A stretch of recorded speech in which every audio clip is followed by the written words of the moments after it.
الحمد للہ وکفا وسلام علی عبادہ الذین اصطفیٰ وبعد۔ سورۃ النور کی سلسلے دروس قرآن کی ایک اور نشست میں آپ کا استقبال ہے۔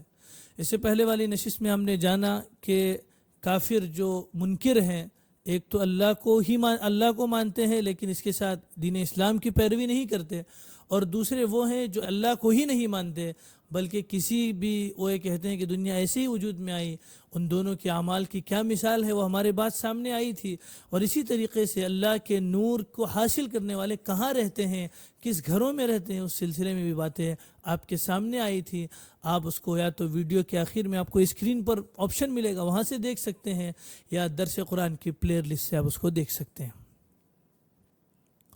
آج کے اس درس قرآن میں یہی جانیں گے کہ جو اللہ تبارک و تعالیٰ نے آخری اختتام کیا اس رکوع کا، وَمَن لَّمْ يَجْعَلِ اللَّهُ لَهُ نُورًا فَمَا لَهُ مِن نور، کہ جس کو اللہ نور کا انتظام نہیں کرتا اس کے لیے کوئی نور نہیں ہوتا۔ اللہ تبارک و تعالیٰ یہاں پر اب مثال دے کر منکرین کو، جو اللہ کا انکار کرنے والے ہیں، ان کو سمجھا رہے ہیں کہ اللہ تبارک و تعالیٰ کی تسبیح تو کون کون لوگ، اللہ کی جتنی بھی مخلوقات ہیں وہ تمام مخلوقات اللہ کی تسبیح بیان کر رہی ہیں، اور اسی کے ساتھ آگے اس کا ارشاد ہو رہا ہے کہ اللہ ہی کی ملکیت ہے آسمان و زمین کی جتنی چیزیں، اور اللہ ہی کی طرف ہمیں لوٹ کر جانا ہے۔ اسی کے ساتھ اور بھی اللہ تبارک و تعالیٰ کی جو کائنات کی جو چیزیں ہیں، بارش کا ہونا، بادلوں کا جڑنا، اور یہ تمام چیزوں کا اللہ تبارک و تعالیٰ کی طرف سے ہونا، اور بارش کے پانی کا جو قطرے قطرے کر کے برسنا ہے اس طریقے سے برسنا، یہ تمام چیزیں ہیں کہ اللہ تبارک و تعالیٰ اس کے ذریعے سے سمجھانا چاہ رہے ہیں اللہ کا انکار کرنے والوں کو اور دین اسلام کا انکار کرنے والوں کو۔ اللہ تبارک و تعالیٰ آگے پھر ارشاد فرما رہے ہیں کہ اللہ نے ہر چیز کو پانی کے ذریعے سے پیدا کیا ہے۔ اس میں سے آپ دیکھتے ہوں گے کہ اس میں سے کوئی چیز ہے جو اپنے پیٹ کے بل چلتی ہے، حشرات الارض ہیں، اپنے پیٹ کے بل چلتے ہیں، اور اسی طریقے سے کوئی دو پیر پر چلتے ہیں جس میں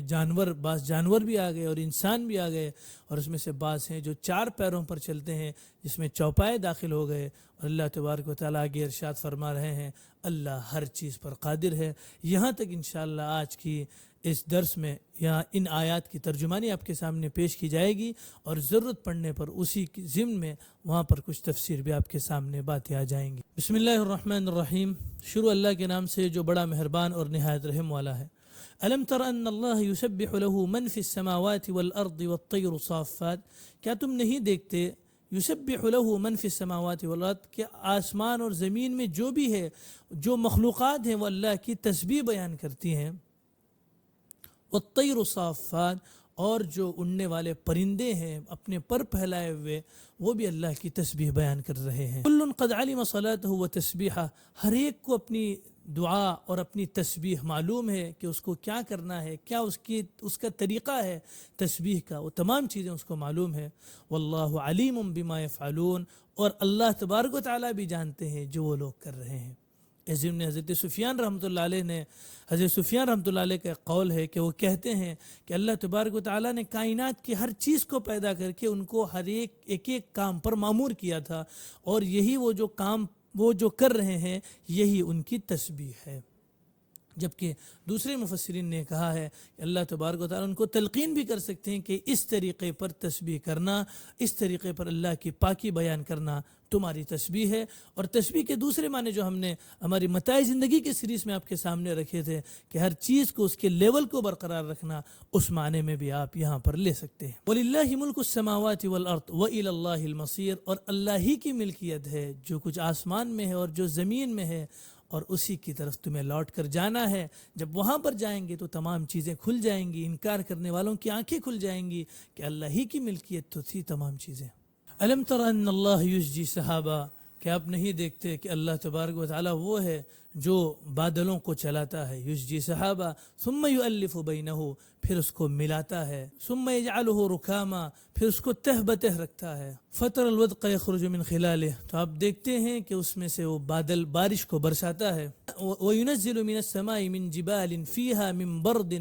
فیصیب به من یشاء ویصرفہ عن من یشاء، اور وہ اسی آسمان سے انہی بادلوں سے وہ اولے کو برساتا ہے، فیصیب به من یشاء ویصرفہ عن من یشاء، پھر جس پر چاہتا ہے اس کو گراتا ہے اور جس سے چاہتا ہے اسے ہٹا دیتا ہے۔ یکاد سنا برقہ یذہب بالابصار، قریب ہے کہ اس بجلی کے، اس بادل کے بجلیاں جو چمکتی ہے اس کے چمکنے کی وجہ سے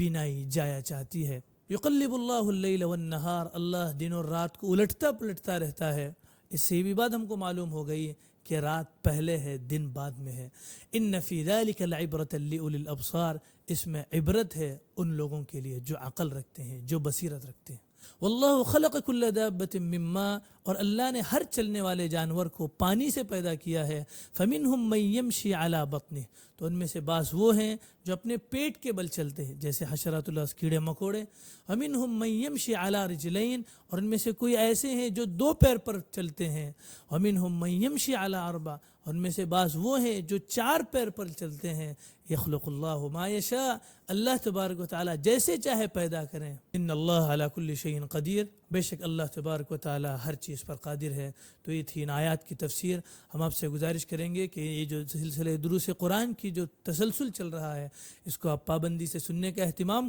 کریں، جس سے ہمیں معلوم ہو جائے کہ اللہ تبارک و تعالی قرآن میں کیا کیا پیغامات دے رہے ہیں، اور ان پیغامات کو ہم لے کر اپنی زندگی میں اڈاپٹ کرنے والے بنیں۔ اللہ تبارک و تعالی ہمیں قرآن مجید کو سمجھ کر پڑھنے کی توفیق عطا فرمائے، اور اس کی تلاوت بھی کثرت سے کرنے کی توفیق عطا فرمائے۔ والسلام علیکم ورحمۃ اللہ وبرکاتہ۔